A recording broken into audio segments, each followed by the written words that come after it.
Okay, folks, I would like to do a little explanation of Apollonian Dionysian analysis. In order to understand this, you need to have watched the clip from I Am Legend that I posted before this in the announcement. I'm also trying a dictation app where it's going to record everything I say so that I can put up an actual written transcript of this. So it's a little experiment. We'll see if it works. All right, Apollonian Dionysian analysis is the intellectual and emotional analysis of a work of art. Okay, in order to really appreciate art, yes, we react to it emotionally. A lot of times we say, I loved it, or I hated it, or it made me cry, or this, or whatever. But we don't think about why it did that, why we had that emotional reaction to it. And the reason is because the artists have made choices to get those sorts of reactions out of us. And so you can look at it intellectually and say, here's why I think they did that particular thing. Here's why I think they made this choice instead of that one. Here's what I think the theme is, the structure, the plot, the instruments if it's music, the rhyme scheme if it's poetry, the plot lines that tie together if it's a book or a movie or whatever. And so it's really taking a piece of art and looking at it both ways, with your head and with your heart, okay? It's not about characters or Apollonian or Dionysian or elements or Apollonian or Dionysian. It's the two modes that you use, the two methods you use to look at a work of art as an entirety.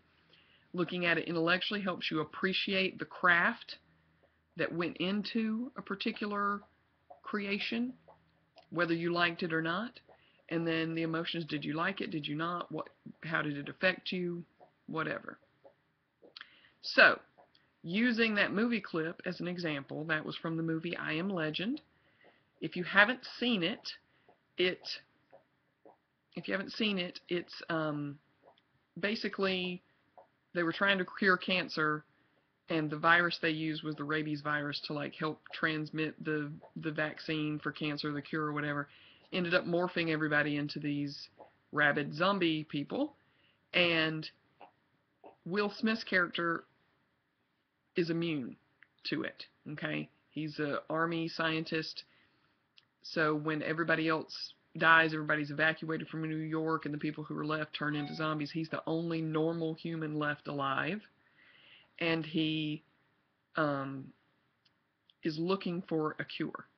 Right before this scene, he's pissed off, he's out driving around, he kind of wrecks, and the zombie dogs attack his dog, Sam. Sam was given to him by his daughter, it was her dog, as a puppy, as Sam's being evacuated from New York. Now the assumption is Sam is dead, or not Sam is dead, the daughter is dead. Sam is his last companion. It's his connection to his daughter, all of that, so very important to him. In that moment when she gets attacked and he sees that she's hurt, I guess he gave it away, he says Samantha for the first time.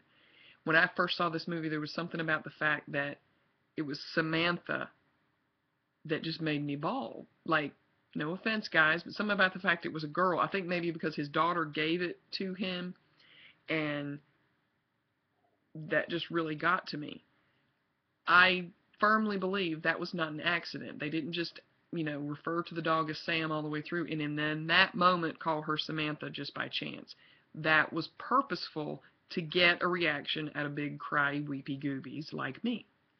I have had a few students who said they had the same thought process when they saw the movie. So that's what I mean by Apollonian-wise. You can look at that and say, I think they made this choice to withhold the full name and then refer to her as Samantha in that moment to then get the emotional reaction out of you that I had, okay? So that's Apollonian Dionysian analysis. Another example would be later in the scene when he's trying to save her in the lab and it doesn't work, and he realizes he can't save her, and then she starts trying to attack him, and he realizes he has to kill her or she's going to kill him. In that moment, instead of showing his whole body there holding her, the camera tightens up onto his face. Why?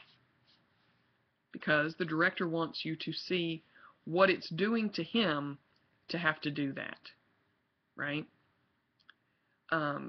It's not important for you to see him strangle the dog or twist her neck, whatever it is he does to her to kill her.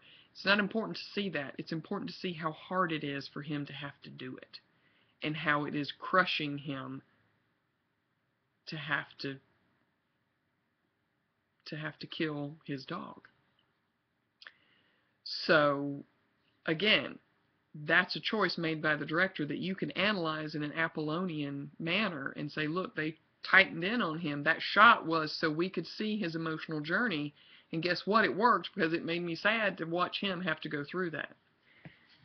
So when you're working on a paper, your Apollonian analysis will be much longer, because it's about all the different elements. Depending on what the art form is, there's all different kind of things to analyze. And then your Dionysian analysis, did you like it? Did you not? What emotional reactions did you connect to it? Did you relate to it in your own life in some way? So you're going to do this first with a poem when we do chapter 4, then you're going to do a song, a movie that I assign, and then at the end you're going to pick something of your own to analyze. So that every time it gets a little more in-depth, a little more complex, a little more heavily weighted in your final grade, all of that kind of thing. So we're sort of practicing it, and then eventually you will get to the end of the semester where you would do one on your own, okay, or completely on your own. That's sort of Apollonian Dionysian analysis in a nutshell. It's not characters are Apollonian or Dionysian, elements, whatever. It's how you are going to analyze and look at a piece of art, and we need them both because we want to appreciate the craft and the thought process. When you know how hard it is to make something, it makes you appreciate it even more. When I teach film appreciation, my students always say that they never watch movies quite the same way afterwards, because they understand how much goes into making one now, and so the whole thing is much more impressive and they can appreciate it on a different level. So that's what we're looking for, okay? I hope that helps explain it a little bit. It's in chapter 2. You should be reading it. Like I say, when we get to chapter 4, you're going to have a poem to briefly analyze using this manner, but hopefully that helps you kind of get the gist of what it is you're going to be doing with Apollonian Dionysian analysis this semester. Please let me know if there are any questions. If they're just a general question, put it in that forum and I can answer it there, and then everybody else can kind of see the answer to that too. I think that's it. I hope you guys have a great week.